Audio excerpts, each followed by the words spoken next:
What's up, boss bitches? Welcome back to Boss Bitch Rising. I have my beautiful friend, Luscious Lauren Allen, back for what? Like the third, fourth, maybe even the fifth time?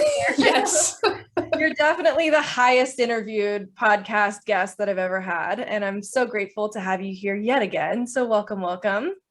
Yes, I love you. I'm so happy to be here. You're my favorite person to talk to, so I'm honored to be back again. Well, I'm flattered that you would even say that.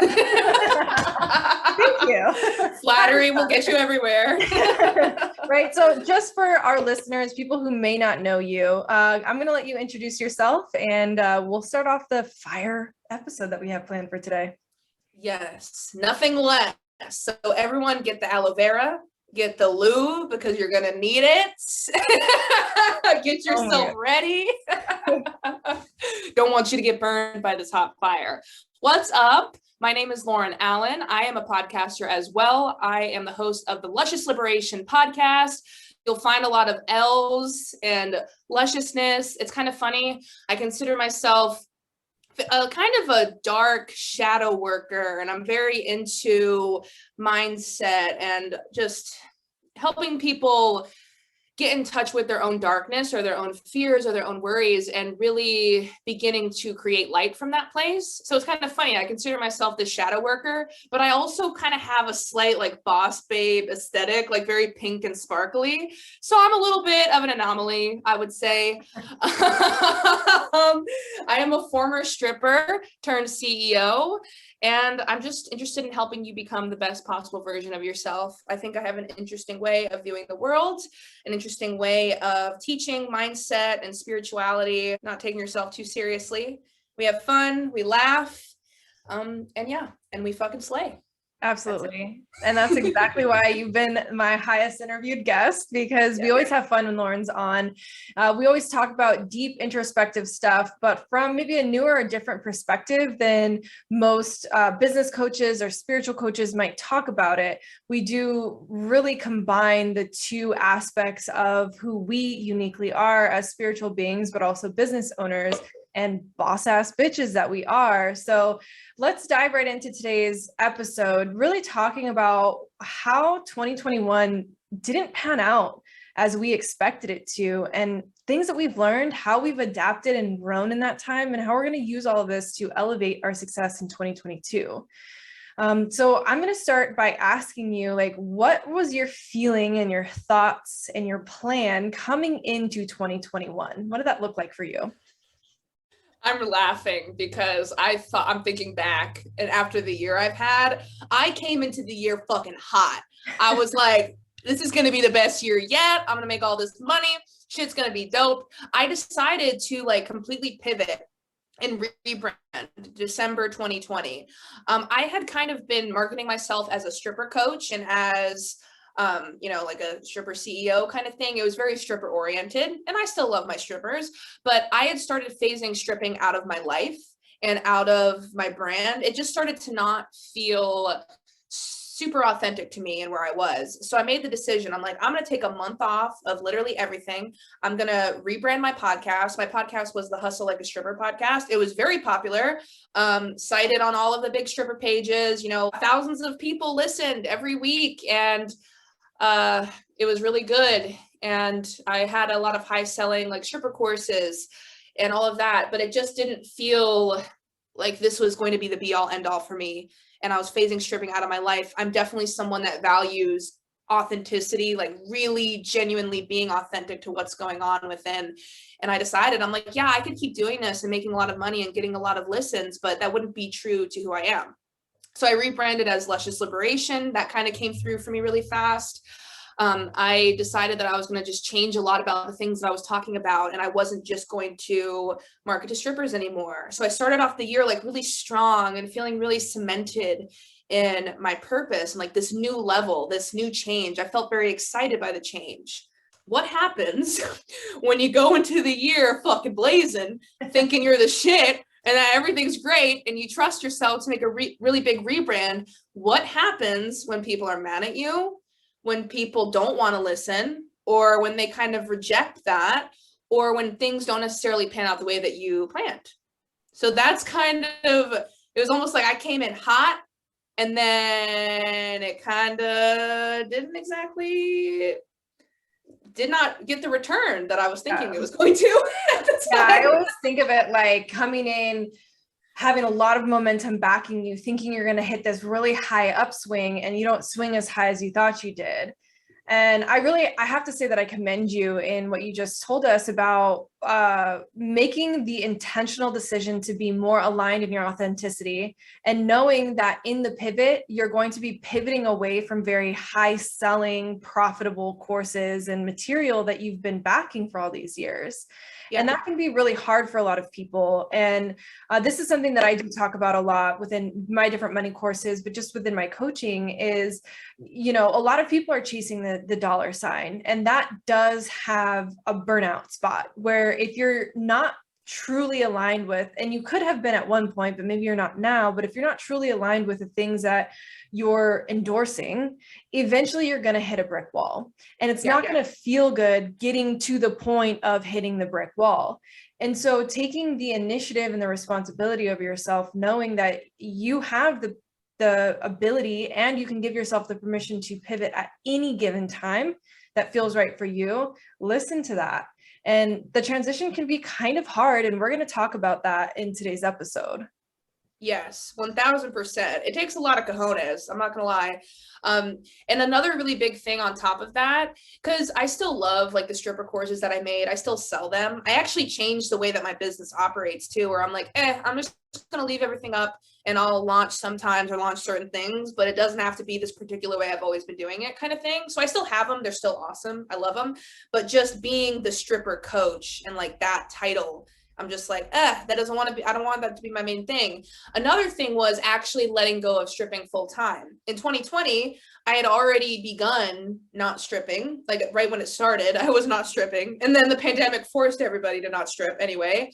So I kind of went through this beautiful blossoming around my relationship with dancing where I'm like, I don't need this. I have a business that will support me. I have other ways of making money that will support me. And then in November of 2020, I tried to go back to the club.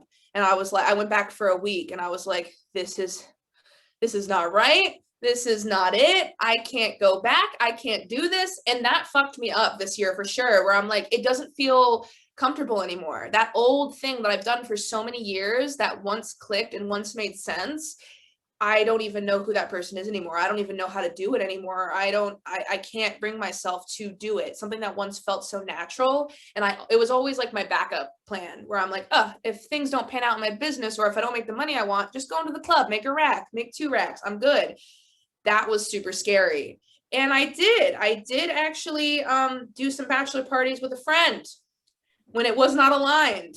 And we had a gun fucking pulled on us. So that's kind of like I think that whole thing is a great just tie together of what you had just said, where it's like, you have to take the responsibility and be brave. And you're in for a rude awakening if you don't actually listen to what's aligned and what's not. I think that is like, that whole thing that happened was a metaphor for like, that you're trying to take the easy way out again. Like you're trying to just do what's familiar and not what's being called of you. So you're going to be confronted with some shit that you never should have been in the first place, kind of thing. And I would totally say like a lot of the most uncomfortable situations that I've gone through in life, whatever they were put in my life for a very specific reason. And it's because I was ignoring my intuition. And I've shared with you several different, very personal stories in my life that this year alone, I got this very strong intuitive feeling, but I had no reasons to be like, oh yeah, that's right, I'm going to believe it. Like there was no logic or reason backing the intuitive feelings that I got. So I just pushed them to the side and I ignored it. And I hit that proverbial brick wall really, really hard. And the recovery after that absolutely fucking sucks. So it's like when you get these intuitive nudges, feeling into them a little bit more and exploring it instead of just being quick to be like, quiet down, shut up, like pushing it to the side. Yes, 1000%. That's it. It'll catch up with you eventually. Just like, I think what happened this year, especially, I'm sure a lot of people listening can relate. There's a lack of clarity in your intuition, or you start to not believe it, or it starts to become this kind of foreign thing. Because when you're not tapped into it and when you're not feeling trusting within it, you're not connected to it in the same way you once were. I think it was disrupted for a lot of people. Like a lot of the plans we all had, or a lot of the goals we all had, they might not have materialized. So we're like, am I allowed to still trust my intuition even though I failed, even though it didn't, I listened and it didn't work out. So I think very similarly for both of us, we're both like, I don't really know if I can necessarily trust that. Let me not listen, because fuck it. I listened before and it didn't work out. So let me just not, fuck it. So there's kind of that lack of trust within it. Sometimes I feel like in that too is a lot of what we feel like is intuition. If we feel like our intuition has failed us, then that was still our ego coming through. And we were still making a decision, not fully surrendering. And it's like, how can you absolutely fully surrender? It's really hard as a human to fully surrender, especially when you feel like you're going to fail or hit rock bottom, or you have to financially support yourself or whatever. But a lot of the decisions that we make, how many of them are made out of fear? And if we're making decisions out of fear, scarcity, lack mindset, survival, then that's not our intuition guiding us. Typically, it's our ego coming back in, trying to control the narrative. And I've had to learn that the hard way too, where it's like, I've tried to listen to my intuition, but then later on, it could be weeks, months, even years later, looking back at that situation, seeing how trauma responses or old subconscious behavioral patterns still kind of wedging themselves into what I thought was intuition and what I was trying to convince myself was. But then now later on, I was still kind of disconnected from the intuitive feeling. The initial intuitive feeling, I was still making an ego-based decision intertwined with that intuitive feeling that I got. Does that make sense? Totally. Yeah, 1000%. I feel like that's been the hallmark of my whole year, is everything that you just said, where I definitely hit rock bottom mentally for sure, emotionally for sure, spiritually for sure.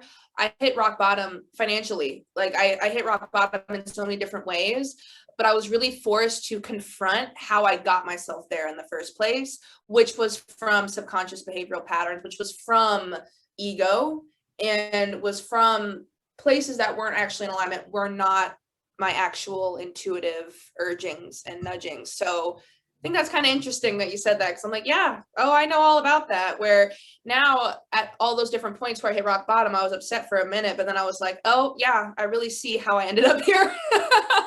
Yeah. And I would say I've had that too, right? Like I came into 2021 really feeling refreshed, like coming out of the pandemic, thinking that, all right, things are starting to open back up again. Life is starting to get back to normal. People are starting to just get into this normal routine, a newer normal routine, but kind of somewhat back to what we're most used to. And so I did feel like I was coming into the year with this new upswing and coming in with these new fresh ideas that I was fully committed to, and having some awesome success and things that, get you excited throughout the year, which is great to be excited and grateful for those things.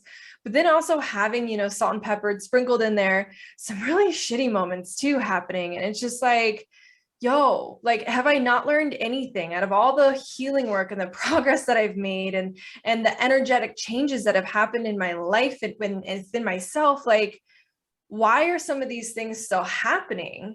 And that's where it's like, sometimes, especially in our world of constantly taking action, constantly hustle, constantly make more money, hit a new financial goal, get more clients, serve more people, show up more online. It's always more.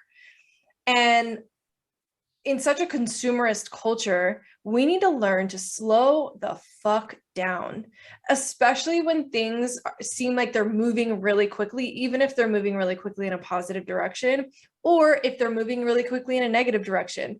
These are perfect opportunities, if you feel yourself starting to get worked up or overwhelmed, to intentionally separate yourself, slow down, turn inwards, and regulate your nervous system, so that you can begin to feel more connected back into the intuition, and you can actually make more aligned decisions moving forward that are more strategic.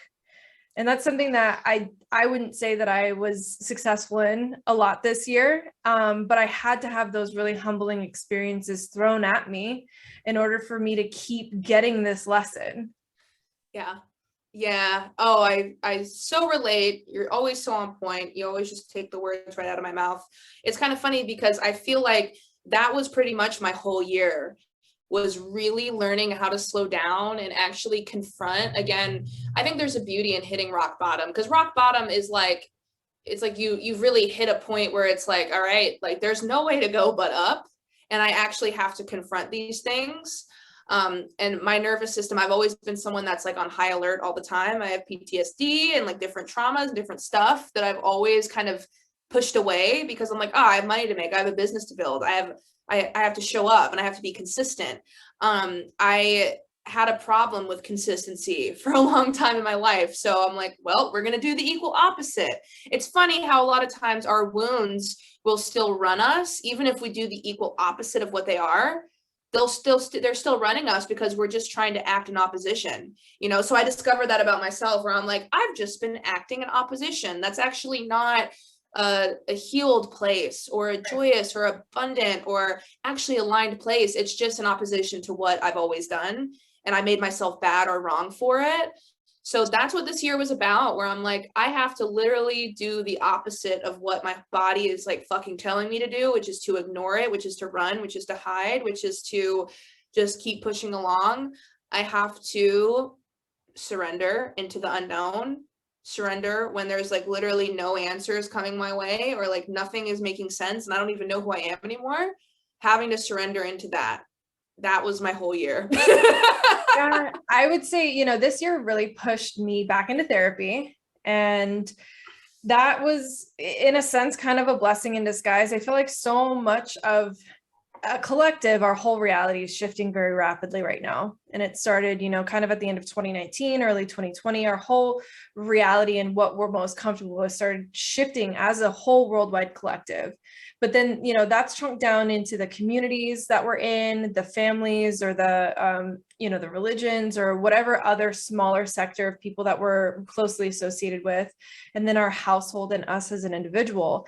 And if we're not taking responsibility to adapt and adjust in that, if we're just kind of like being tousled around as things are thrown at us and trying our best, we're doing ourselves a disservice, because we're not doing the best that we could for ourselves.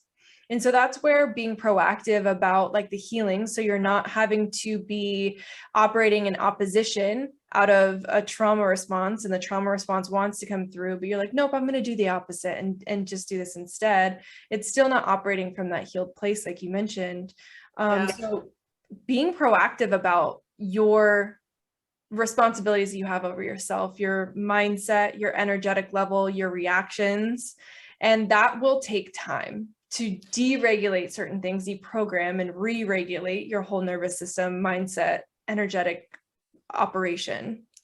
Yeah, I 1000% agree. Something else I discovered this year is that I had a lot of moments where I was like, oh, I thought I healed this, or like, oh, I thought that I had figured this out. And I don't think it's that we undid our healing, or it's not that we didn't heal it before, or that we didn't understand, or we didn't, hit a stride or understand something or make momentum forward. I think it's really just that new levels of growth, like they just call for more depth, like they call for deeper understanding, they call for all of these different things. So I found that a lot of the times when I've caught myself being like, I thought I healed that, I thought I already understood it. It's not that I didn't heal it or understand it. I'm being called to heal it and understand it more, like more deeply, with more depth. Well, and this is the truth about healing, is if you've experienced any trauma in the past, you don't really ever truly fully heal, because that memory and that experience is still a part of you, but your reaction and response to those triggers are going to hopefully evolve over time as you participate in deeper healing practices. So that's not to say that you won't ever get triggered again either. Like, you can still get a whole visceral reaction of a trigger, but your response to the trigger is different. And that doesn't mean that you're not going to want to cry or get angry or whatever, because that's trying to bypass the emotion and suppress it, which also isn't healthy. So a lot of the time people think, when you're recovering from traumatic experiences, that you won't ever get triggered again, that you won't have similar reactions. And part of it is making sure that we're doing the things that we can to honor how we're feeling in the moment. And if that means like locking yourself in a room and crying your eyeballs out for 6 hours, and then you come out from that experience feeling better and having processed the emotion, then that's okay. Yes. And I hope our listeners really understand that, because, you know, when you are doing deep healing work, you're still going to get triggered. Just hopefully you honor those emotions and those triggers in a different way than you have before. Yeah, 1000%. It's really like, I have an understanding and awareness of why my body and mind does the things that it does.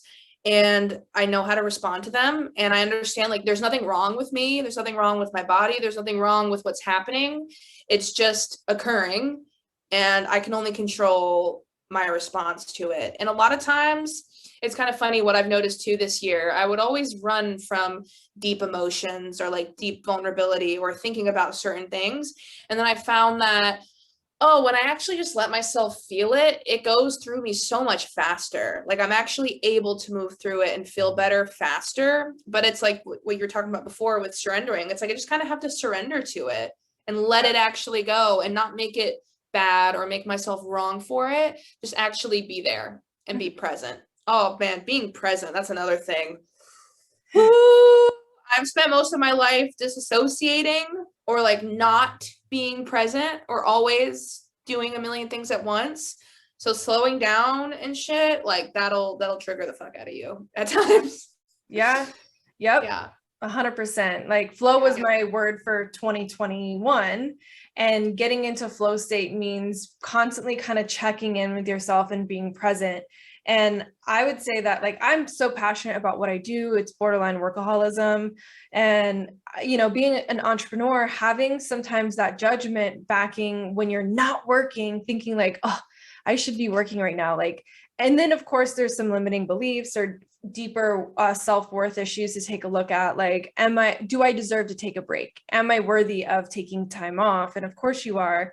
So working on those feelings and those thoughts and those beliefs that you have around your self-worth is important when you are intentionally slowing down, but then also like creating the time to do certain practices to get deeper connected in with your emotions.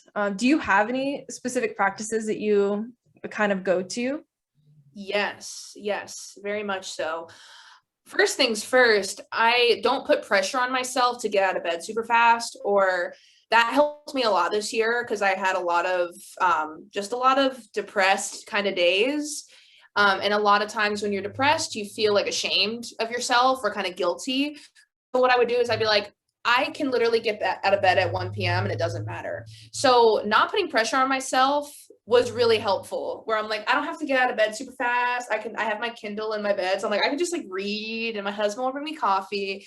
And then I found that when I stopped putting pressure on myself to like get out of bed and like do my specific stuff, I was able to, again, at a certain point, get out of bed and feel inspired to do it more quickly. And what I'd say for practices, it's a little bit different every day. There's certain times, I'm definitely like a flowy kind of person where certain things will work for me at certain times, but I switch things up a lot. So sometimes I'll need a little bit more structure, and I might I'll have a checklist, and other times I'm like, I feel really pulled and called to this thing. So I'm just going to kind of do whatever I want. I'm kind of in a do whatever I want kind of stage right now, but in a couple weeks, I might need some more structure. I'm pretty in tune with that kind of thing. But generally, reading is big. Reading is really big. Cooking has gotten me through a lot, like making stuff that's homemade and taking the time, like making breads and making just different things that are a little bit of a process. I found cooking is very therapeutic, that I like to bring spirit into. That's yoga. A great way. I want to interject something really quick. Yeah, 1000%. Cooking is a great way. A lot of people feel like they don't know how to cook. And, you know, that's one, what recipe and YouTube is for. Yeah. But two, experimenting. Really, cooking is just like an experiment in the kitchen. But cooking is one of the best ways to get you into flow state, because you have to be hyper focused on being present in the moment. It can also be a meditative experience because you're, again, very present. But if you're cooking something for yourself, this can also be an amazing way to infuse love through the human energy field into your body through that intention that you have to just create something out of joy and wanting to. And I think, that's just a beautiful practice to begin, even if it's something small, like making yourself a bowl of oatmeal and then kind of stepping it up a bit until, making brownies or, like you said, bread. Start small if you feel like you don't know how to cook, and just like fall into that practice a little bit more and more as you go. It's so true. I love that. And it gives you a chance too to be in reverence of your body. Like there's people out there that physically cannot cook for themselves, that physically can't do it. I was just thinking about that today too, about like just little moments where I'm in reverence. I think that's a big practice of mine, is that whatever I'm doing is being in reverence of it and thinking about like, damn, I'm really lucky to even get to do this. Cooking is one of those things. It's kind of looked at as like a chore, or like, I don't know how to do it. But it's a chance to be in reverence. Like, wow, I just have this food. I just picked it up from the store and I'm physically able to prepare it. And I have utilities that make it possible, and holy fucking shit, I'm really doing it right now. And I think about that all the time. And then being able to infuse it with Reiki and love, like you were saying, it's really fucking cool. It's actually something that, again, we overlook a lot of times, the abundance that's already in front of us, or the things that are right in front of us. And that's one of those things. It definitely is. Yeah. Absolutely. Yeah, 1,000%. Yeah, I like being, and another thing too, where the reverence comes in, is my physical movement, getting outside. You're the same as me. When I feel best when I've worked out at least 3 times throughout the day. That's just me. I've always been that way. Multiple, whatever it is. I love lifting. I love going to classes. I love Pilates. I love yoga, whatever it is. Setting aside that time to move a lot and be sore. I love being sore from my workouts. It's the best feeling. And yeah, just taking that time. We're very similar like that. I know, like journaling, quiet time, like with some coffee and just pulling some fucking cards and just like sipping coffee and being in my nice little room with my candles. It's just very simple stuff that just, I get to be in reverence, every little thing. I think that's the biggest part. Yeah, I think, what kind of goes hand in hand is, I read a meme the other day that said, what if you only had tomorrow with the things that you showed gratitude for today?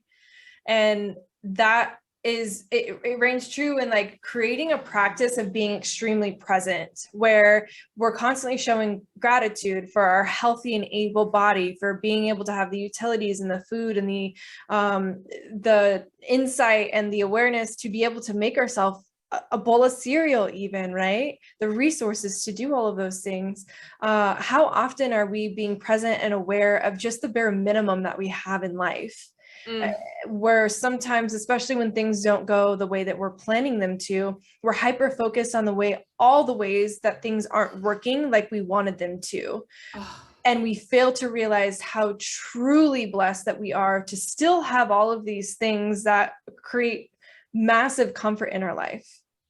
Oh my God. I think we could even tie this into like a money vibes, money conversation kind of thing too, where a lot of times the stuff that is a stressor, or it's something where it's like, oh my God, I have to pay this, or oh my God, I have to do this, or like, or this is such a chore, this is such an annoyance, this is so frustrating. Like, even if you're not where you want to be financially, or even if you have taken some L's or things haven't worked out the way you're hoping, like all those stressors are somebody's like deepest desire to have to worry about. Like your worries and stresses are someone's deepest wish, right? So the fact that I pay my car payment, I pay my utilities, pay my rent, whatever it is, I get to do those things. I have internet, I get to pay my internet. And actually when I pay those things and spend the money, I'm present with it, like, holy fuck, I did it again. Despite whatever, despite all that, no, I'm not like fucking happy right now. Like, no, I'm not ideal right now, but damn, I fucking did it. And that gets to be good enough, right? Like it actually just gets to be enough. This year, you said the word humbling a lot, and I agree. Being a stripper and being an entrepreneur, just being used to like getting big chunks of money all the time without like anything, like without work, without thoughts to it, it starts to lose its meaning or its luster. It starts to lose its reverence when you're just so used to it. So that's one big thing I will say through the whole thing, is now I appreciate everything I get. I appreciate everything I spend. There's this deeper gratitude for it. 1,000%. And that's definitely something that a lot of people I feel are missing with their money mindset. That's something I talk about a lot in my money manifestation courses of like, when you're receiving money, people are always in the celebratory mode, of course, when they're receiving a lot. But if you have a $2 payment come through, are you also celebrating that? So you're only celebrating the large amounts, but you're not celebrating the small amounts, but it's literally the same energy that backs both. Like the money, the actual dollar amount doesn't matter. It's the energy that you're putting towards that. But having the same celebratory energy when you're paying for something. So like I just spent $100 because I live in California on filling up my gas tank yesterday. And, like everyone wants to complain about how expensive gas is in California. And yes, it is expensive among everything else here, cost of living, you freaking name it. So I was grateful. I inserted my debit card, I put my PIN in, and I'm like, thank you for allowing me to pay for this in cash. Right? Yes. Like I can pay for $100 tank of gas to get me to all the places that I love going in a Jeep that I love driving. I have insurance that keeps me protected in the Jeep. I have all of these things that, yes, I'm paying for, but they're huge blessings. And so I need to feel just as grateful that I get to pay for them as I'm paying for them than I would if I were to receive that same amount of money back into my life. Oh my gosh. Yeah, I felt that. That was potent. I love that. Like because I feel that has saved me so many times, like just going back to that simple reverence and that marveling at mundane things that we think of as, oh, this is so annoying, or yeah, no one is jumping for joy like gas prices are high as fuck, or like food costs went up. No one's like, yay, like woo, they went up. But at the same time, you don't have to like, either way, you're gonna have to pay for them anyway. You might as well stop complaining for one. And then for two, it's a fucking privilege to get to do it, to get to pay for it. And I think it's just those little shifts in perspective, those little shifts, like that little bit of attention, that little bit of energetic awareness, that makes the biggest difference. Everything that you just said, it does. Those little small things, they all add up to a really big internal and external transformation. 1000%. Yeah. Absolutely. So of all the things that you've learned this year, what do you think the biggest lesson was for you? The biggest one is that I don't have to do it all alone. Like I don't have to do shit all by myself. I don't always have to depend on my own smarts or my own abilities or my own resilience. I have a lot of great skills. I'm a very resilient and resourceful person. But now I'm shifting to this receiving mode of being open to being taken care of by something greater than me. Or like, I'm gonna cry. I'm just becoming very open to letting myself be pampered and like just loved wondrously. So that would be the biggest lesson, is like, I'm not alone. I don't have to do it all on my own. It's not all up to me. And that always freaked me out for a really long time, because I like to do shit my way and I'm very stubborn. But there is beauty in that, understanding that it's not all on me. It's not all, like when it comes to manifestation or whatever it is, like I always put it all on myself. Like, you need to figure it out. You need to come up with something. You need to take action. You need to do this. There is so much beauty I've found in letting myself being taken care of. That is so beautiful. So how will you be applying this then to 2022? Letting my internal success be the most important thing. So that's something I had to learn the hard way, and I've heard it loud and fucking clear because I was forced to, but now I'm actually gonna be conscious with it. Internal success is most important, especially for the kind of person that I am, the way that I do things. I just want to focus on my own internal experience so that I can have the external successes that I want into the world. Everything within has to be correct first before any of those. I've always tried to rush into the big things, and I've gotten the big things, but there's a reason that it was not always sustainable or always consistent, because it wasn't right within. It doesn't mean you have to be perfect or like fucking singing Kumbaya all the time and like be perfectly aligned, but I've just seen the importance of internal success and how everything else always falls into place with that. So it's like my spirituality, my practices, my daily movement, all of those things, my mindset, that's my full-time job. And my business, being a figure, being a public figure, being a coach, that's my part-time job. That's kind of the way that I think of it and how I'll be thinking of it into the next year. Yeah, I love that. Just kind of like an extension or an additional outlet of yourself. It's not you, yes. Which a lot of us really define ourselves by how others define us instead of creating that own definition of who we are by figuring out who the fuck are we. Or think about how many times people will ask you, like, what do you do? Like, what do you do? So like what you do for work or how you make your money or all those things, it's so important. It's like your identity, but it's really not. It's just an extension, or it's just something that you do. Yeah. I definitely like my business. Stripping became my identity for a long time, and so did my business, for sure. And that's kind of like just detaching from that being the full thing. Yeah. And it's like, what other people have judgments, right? Of like, if you were to say, oh, I'm a doctor or a lawyer or a school teacher or a librarian or a stripper or business owner, like people are going to have different energetic charges against each thing. And they're going to place you in their system of a value system that they've created in their mind. That really doesn't mean anything. That's their value system. That's on them. But a lot of people put a lot of their self-value, self-worth based off of what other people are defining them as, and they still don't know who they are. And so maybe kind of tying all of this in for a challenge for all of us moving into this new year is this year, make a commitment to knowing yourself more deeply than you ever have before, and make non-negotiable commitments to yourself, and however that looks for you, but those commitments bring out your own personal excellence and your own personal success. Oh, fuck yeah. Yeah. I love everything about that. I think how I've always fucked myself when it comes to like New Year's resolutions or like getting into the new year, I always fucking go big. I'm like, we're going to do this and we're going to do that and we're going to do this and we're going to fucking climb a mountaintop. And then I always ended up feeling disappointed in myself or ashamed. And I realized that when I keep it simple, when I keep it one thing at a time and just very simple, or setting more of an intention for how I want to feel or how I want to know myself or what I want to experience more internally rather than externally, the external follows all the time.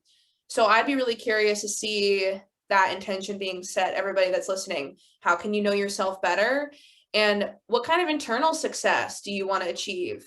Because the external, it always follows it, but we always place the importance on the external. Like, what do I want to accomplish? What do I want to achieve? So I love that idea. I've noticed that I've fucked myself up many times from doing that.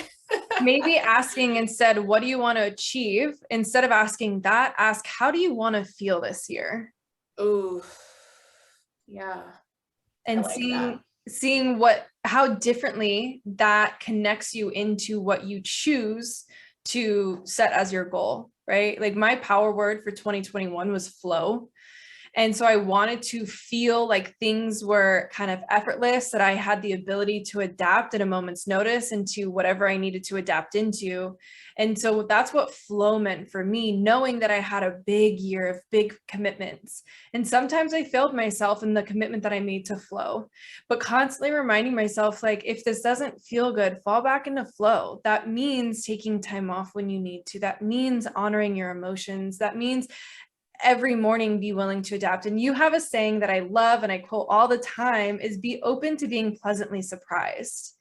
When we have like a rigid view or attachment on the outcomes that we expect of ourselves, we actually might block bigger blessings that we could have never otherwise imagined, because we're seeing things in such tunnel vision and so narrow. And so when we kind of take the blinders off and we just allow ourselves to be pleasantly surprised, part of that is falling into flow state, trusting yourself and intuition, regulating your nervous system, and slow down enough to appreciate each moment that you're in, each phase or season of life that you're in. And kind of adding on to one more point that you mentioned here, I read a book in 2020 called Essentialism. I can't remember the author's name, but this book changed the way that I viewed how I approached a lot of things in life, because it's talking about really understanding without a shadow of a doubt what's essential and what's non-essential. So you're creating non-negotiables for your life. You're creating a framework of things that you are highly committed to. They are non-negotiables. So nothing's going to waver from these commitments that you've made to yourself. But then you also need to understand what you can be flexible with, and how you can accommodate certain things that might not be a non-negotiable, but you're not saying yes to everything. And so that might be a good read that I could recommend our listeners, is Essentialism, just to really kind of get your mind set around what's essential and what's non-essential, and how to create that for yourself moving forward with your goals. Ooh, fuck yeah. Because we're here for a good time, not a long time. So that's it. Got to make the most of the time. Can't be saying yes to shit that's a no. So with that being said, do you have any last words that you would like to share with our audience today? Just how I've been ending all of my podcasts and all of my emails is that you're doing enough, and you have enough, and you are enough. And actually really maybe like repeat that to yourself when you wake up and when you go to sleep, and actually like let yourself feel that I've had that affirmation in my head for a long time. I've used it for many, many years, and that has always been one. It's a miraculous one. Say it one more time for us, girl. That's right. You are doing enough. You have enough, and you are enough. Love Luscious Lauren Allen. That's right. Luscious, just for you, Daddy. I love you so much. Thank you so much for coming on yet again to have another powerful conversation here with all the boss bitches who are rising together. This year is going to be powerful, turning in and just listening to ourselves more deeply this year. I agree. And thank you so much for having me again. Of course. Well, I love you. And until next time. Yes.